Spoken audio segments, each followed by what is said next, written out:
What's up everyone, and welcome to a collab video. This is different from the type of stuff I normally do for What Ifs, since this one isn't just by me. I teamed up with Smugstick to make this video, so be sure to check out his channel. He has a lot of similar content to mine, and he has part 1 to this What If on there already, so I recommend checking out his channel. If you're here from that video, welcome to the channel. As you can tell by the title, we'll be continuing that same What If about Fusion never being retconned, so let's begin. A lot of people ask what might have happened if Vegito never defused in the Buu Saga, but we decided to do something different here. Instead of that, we're going to look at what would happen if Fusion never got retconned in the first place. That whole bad air reasoning in the Buu Saga actually remains true, and it caused Vegito to defuse in that saga, and it turns out that Potara fusion actually is permanent.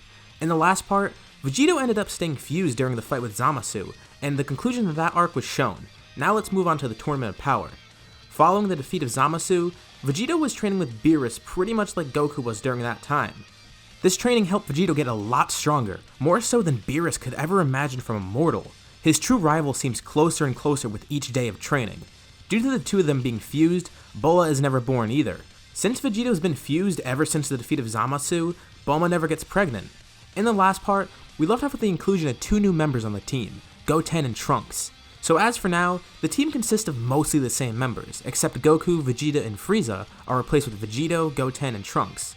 After the training with Goten and Trunks covered in the last part, everyone meets up with Vegito and gets transported to the world of Void. Besides Vegito, Goten, and Trunks, no one else has really changed in terms of their power. They got pretty much the same training here. Everyone is really surprised to see the fighters at the tournament, but Vegito isn't really too interested in anyone besides Jiren. Not only is Universe 7 feeling intrigued, but other people do as well. The Kais and the gods of the other universes are keen to notice the earrings that Vegito has, and they find out that he fused with the Potara.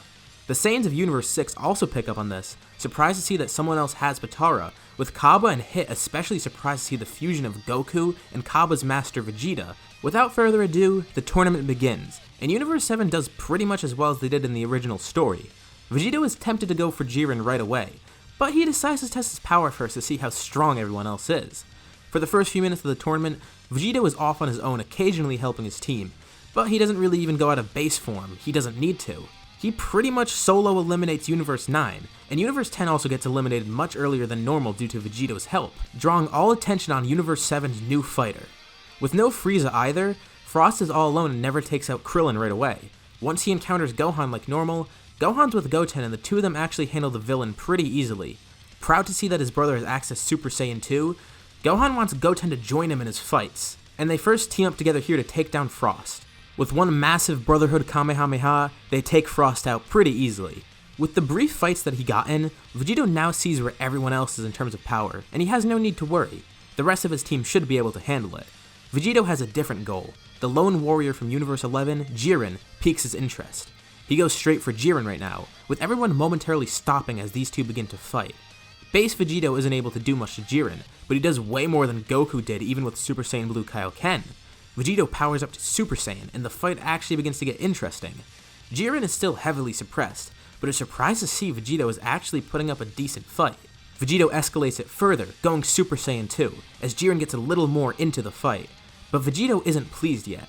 He can tell Jiren is still holding back. Alright, let's get a little more serious. Everyone else in the tournament is alerted by Vegito's increase in power, with Jiren and Belmod actually being phased by someone else's power for the first time in a while. A glorious blue light floods the world of Void, showering the fused Saiyan in a new divine aura. Vegito has powered up to Vegito Blue once again, and the fight gets somewhat serious now. Jiren is still suppressed, but is actually putting in an effort now. The Titans clash with each other as the rest of the contenders attempt to fight for their universes, trying not to be distracted by the enormous power felt through the ring. Roshi gets eliminated in a similar fashion to how he was originally, and due to Frost not making him waste time and energy, he doesn't end up in as bad of a shape as he was in the actual tournament. Universe 4's tricky fighters are able to take out Krillin and 18 before they're spotted, but after being spotted, Universe 4 falls as well. Universes 2 and 6's numbers are dwindling, and eventually the second falls. Hit remains in the battle, however, and through the use of his time skip and seeing through Dispo's movements, he disposes of the Pride Trooper pretty easily, no pun intended. Toppo proves to be a much more challenging foe for the assassin, yet he's able to prevail, only barely. Having spent most of his stamina, Hit is nearing his defeat, and is ultimately taken out by a combined effort from Gohan, Goten, Trunks, and Piccolo. As a last stand, Universe 3's warriors begin fusing into Aniraza. At the same time, Hit's defeat in Aniraza's debut causes Kale and Caulifla to do something rash. They fuse to see if they can emulate the power Vegito is showing off. The fusion of these two are strong, yet doesn't hold a candle to the fusion from the 7th, and as Universe 6's last fighter, Kefla begins her assault. And just like Vegito, this is a permanent fusion as well. As soon as Aniraza is formed, he's gone. He was facing the Warriors of Universe 7, and without noticing, is taken out by Kefla. Kefla is now up against the Warriors of Universe 7. The battle between Vegito and Jiren rages on, as all of Universe 7's other fighters must face this female fusion. Gohan, Piccolo, 17, Tien, Goten, and Trunks are all tasked with defeating Kefla. Though they argue against it, Goten and Trunks fuse into Gotenks, being influenced by the presence of 2 other fusions. And while they actually have one last fighter now, it helps. The power of Gotenks allows the 2 kids to actually damage Kefla somewhat, much more than they would have been able to unfused. Kefla also has a different level of power here. Kale hasn't raged out during this tournament and broken her limits, nor has she gained control of that anger, meaning Kefla is actually weaker by extension and not using all of that underlying power.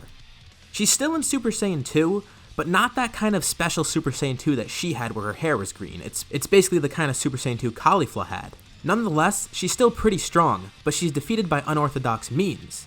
17 and Gotenks try to restrict her movements through the use of barriers and galactic donuts, while Gohan, Piccolo, and Tien do the fighting. Piccolo and Tien split themselves up to confuse Kefla even further, with Gohan being the main attacker here while they act as support. This combined effort overwhelms Kefla.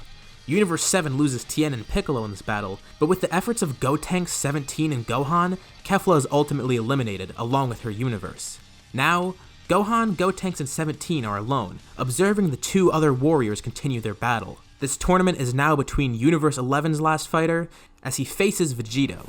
Jiren is starting to get annoyed of Vegito, and after being pushed to his breaking point, he finally shows off his full power.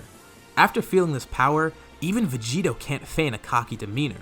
Vegito begins to lose a lot of ground here, and decides he now has to try and turn the tables and break his own limits. Over the extensive training he did with Beerus, and the time he spent in the Time Chamber, Vegito found something deeper within himself that was beyond the power of Super Saiyan Blue. Vegito was still holding back a bit here, but mainly out of fear that his new power would end up failing him.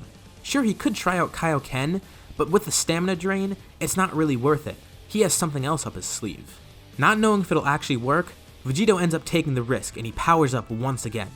Not intimidated, Jiren stands back and lets him power up. A blue light shimmers through the arena once again, but this time, it takes on a much deeper bluish color with a more intense aura. Vegito's muscles begin to swell, his hair stands firmer, and the color around him darkens. After another explosion of light, Vegito reveals this new form that he kept secret. Being pushed to his limits by Jiren, and after all the rigorous training from before the tournament, Vegito unveils this new power, Super Saiyan Blue Evolution. The gods and Universe 7's fighters can't help but express shock, not knowing that Vegito had this further power. But will it be enough to defeat Jiren? Well, time for some hypothetical power scaling. Keep in mind, this is all hypothetical.